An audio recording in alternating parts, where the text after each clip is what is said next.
Bismillahirrahmanirrahim. Assalamu alaikum warahmatullahi wabarakatuh, everyone. I hope you are all alright and in good healthy. My name is Adel. I am from your subject, the Islamic point of view, knowledge and civilization, and we are talking inshallah today about the naturalism, the origin and history. What I am going to discuss with you, almost just 2 points, and it is actually in 1 point. The origin and the history. We will start from the meaning. The meaning of naturalism is simply, it is belief in only nature. The nature is the only God and the only existence in this world, or the source of everything. They don't believe in Allah subhanahu wa ta'ala. They don't believe in supernatural things. They just believe in the nature. It is the mother of everything. This about the meaning. And about the history, they were in this world from the 7th before century. They were in India, in Pacific India. So they are so old, you can say that. But after the coming of Christianity, after that Islam, they were downsizing until they became like nothing today, and but about something very little. So I think this everything simply about the origin and history, and we will inshallah continue on in another point. For your explanation, my name is Abdullah Abdulmajid, and I am today going to explain about our second part of the question, which is characteristic and principle of naturalism. So, characteristic of their belief, they believe in personality of the child according to the naturalist is fashioned by. So we start with the characteristic of their belief. First of all, personality of the child according to the naturalist is fashioned by 2 main categories. The first one is environment, the second one is endowment. To our second point of characteristic of their belief, some forms of naturalism based on educational point of view. So we have 2 points. The first one is physical naturalist. It's also known as material naturalism.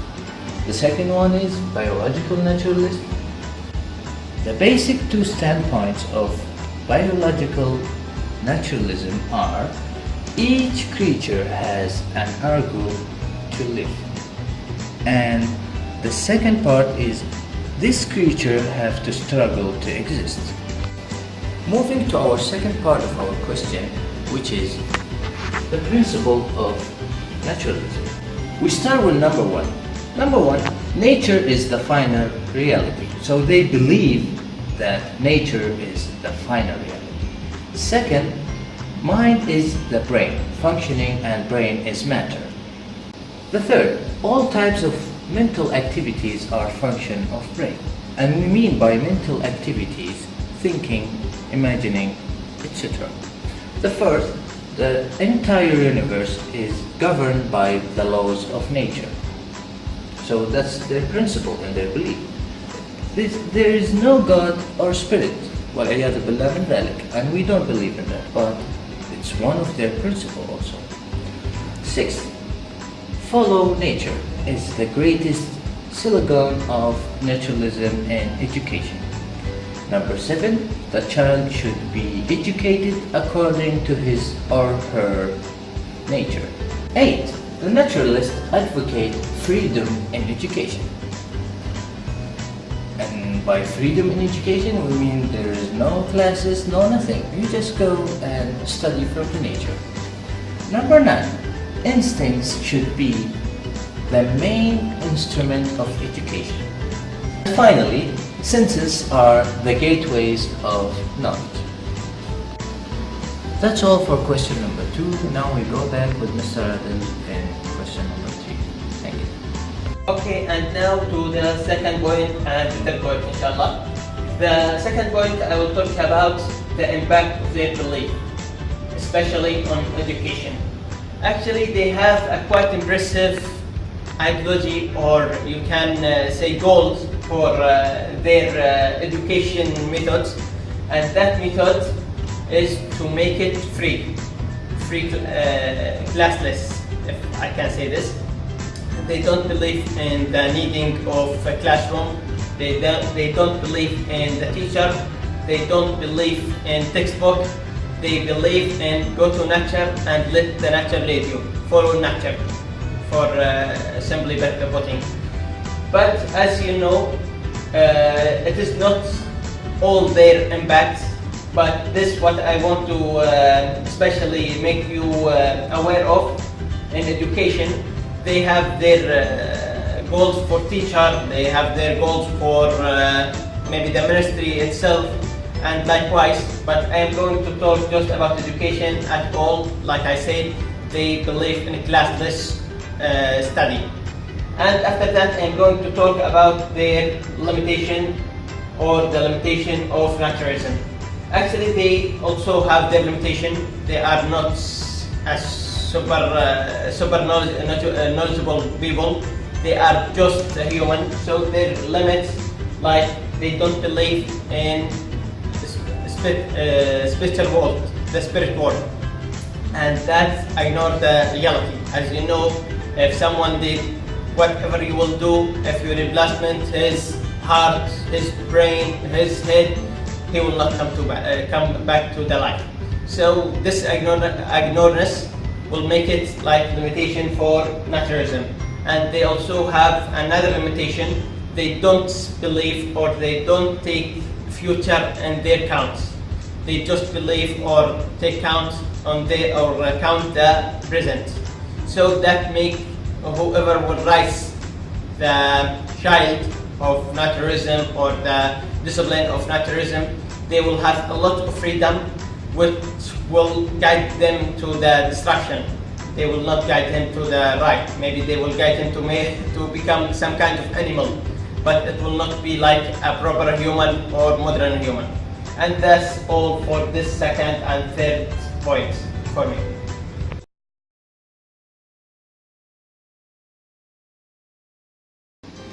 Assalamu alaikum wa rahmatullahi ta'ala wa barakatuh. My name is Muhammad Abdullah Abdel Halim. I'm here IIM students from ICT Kulliya. So now we are going to talk about scientism. This is our basic project for this section. Scientism, when we talk about scientism, we have 5 points that you will have to work around. First point is, what is scientism? Scientism is the conviction that the methods of science are the only reliable ways to secure knowledge of anything. That science's description of the world is correct in its fundamentals. Science provides all these significant truths about reality, and knowing such truths is what real understanding is about. Being scientific just means treating science as our exclusive guide to reality, to nature, both our own and everything else's. So here the idea is this one. Scientism is the notion that natural science comprises the most authoritative worldview or form of human knowledge, and that is superior to all other interpretation of life.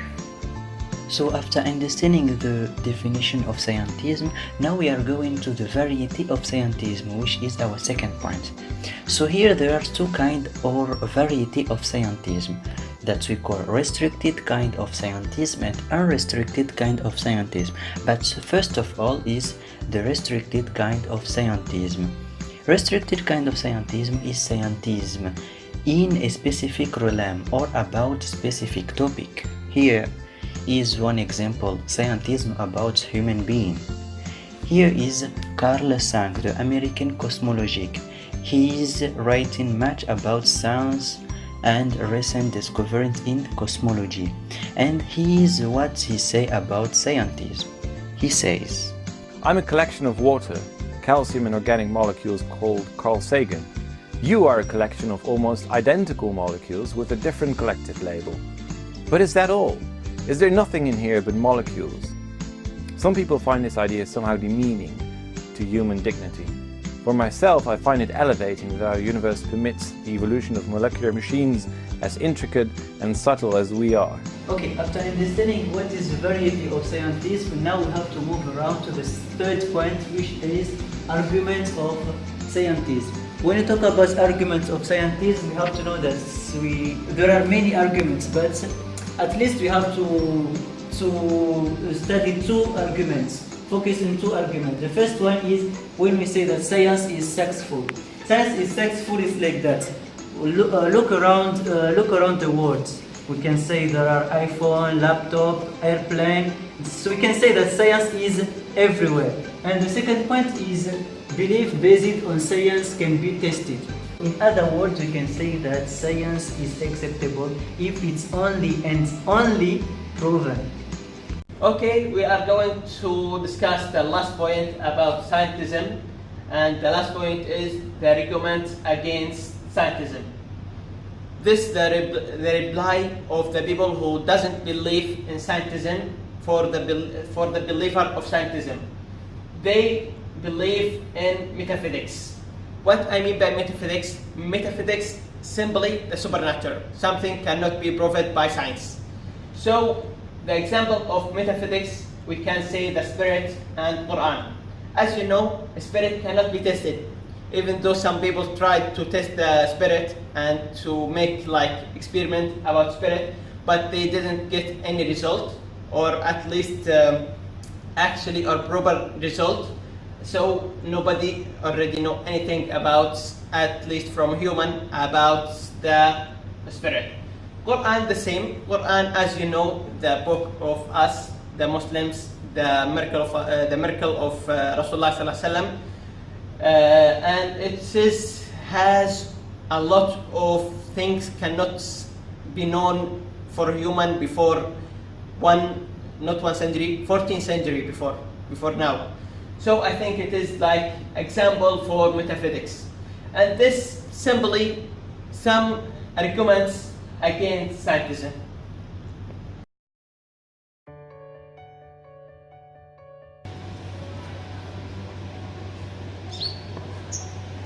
Good evening, Mr. Adi. Good evening, Mr. Muhammad. What are you doing? Actually, I am seeing the example of the existence of this world, how we came to this world. So, but we came here by the way of Allah subhanahu wa ta'ala. Actually, it is like your opinion, but there is a lot of other opinions, and one of this opinion is we came by the nature, as you know, the mother of everything. So, can you explain more? Yes, of course. As you know, there is a theory about the Big Bang.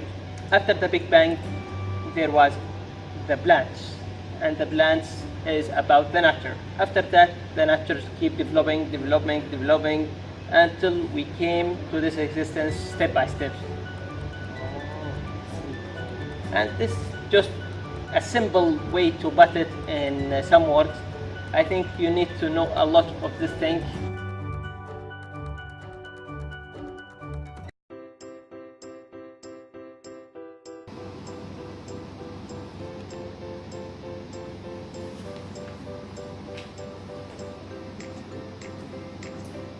Good evening, Mr. Muhammad. What are you doing? Good evening, Mr. Adi. Actually, I'm testing this subject because I want to know the truth about it.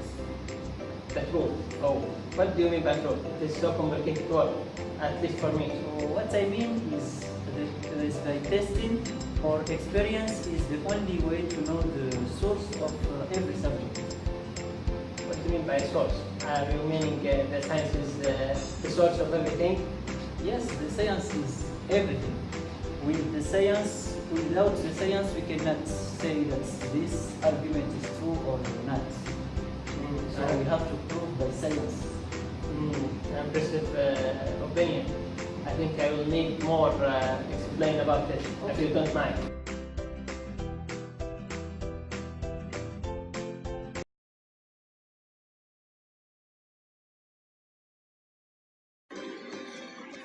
And now to sum up what we have talked about, at least about naturalism.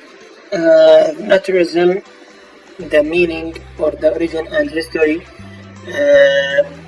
simply it is about believing in nature, nothing, just the nature is the only God and the only Lord for this existence and the only source. And we have talked about the principle of them. They are believing in The brain is the function of every move, and they are believing also the universe is under the nature, the laws of nature. And about their impact, they have their impact on the education. They believe in classless teaching, and they don't believe in classroom teaching. And the last thing, the limitation of them, they have their limitation because of they don't believe in spirits. They cannot explain about the thing on the universe. The first thing, how we came to this life or our existence. They are still just have just theories and just their ideologies. It is not like they have evidence. And this all what we can sum up of naturalism. We believe that Allah subhanahu wa ta'ala is the creator of everything. We believe that there was a time there wasn't anything to be unless Allah subhanahu wa ta'ala. After that, Allah subhanahu wa ta'ala created everything step by step. Of course, we maybe have some points. We might be like same, like we believe there is a nature and there is a love for nature. It's like something absolute for this life, not above Allah subhanahu wa ta'ala, but under the power of Allah subhanahu wa ta'ala. Moreover, as Muslim, we also believe that the absolutely existence is Allah subhanahu wa ta'ala. So no matter how we believe or follow the nature, it is by Allah subhanahu wa ta'ala order, not by nature order. So that's some Islamic view of the world and the existence of this world, and I hope you all will understand our points clearly.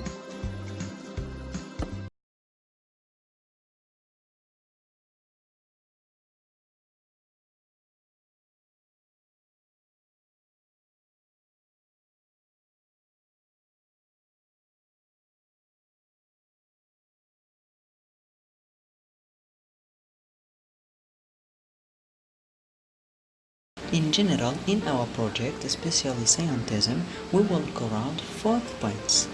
The first one was, what is scientism? We say that scientism is the notion that natural science comprises the most authoritative worldview or form of human knowledge that is superior to all other interpretation of life. The second point was variety of scientism. Here in these points we talk about restrictive scientism and unrestricted scientism. The third point is argument about scientism. Here in these points we can summarize that we said before and say that only natural science give us rational belief and knowledge, or there are no principal limit to science. That means science can give us knowledge about anything. Finally, our last point was argument against scientism. Here is some example about no-scientific belief. We can say that belief based on memory, religious belief, basic mathematical and logical belief about free action, belief about one's relation, metaphysics, moral belief, finally introspective belief.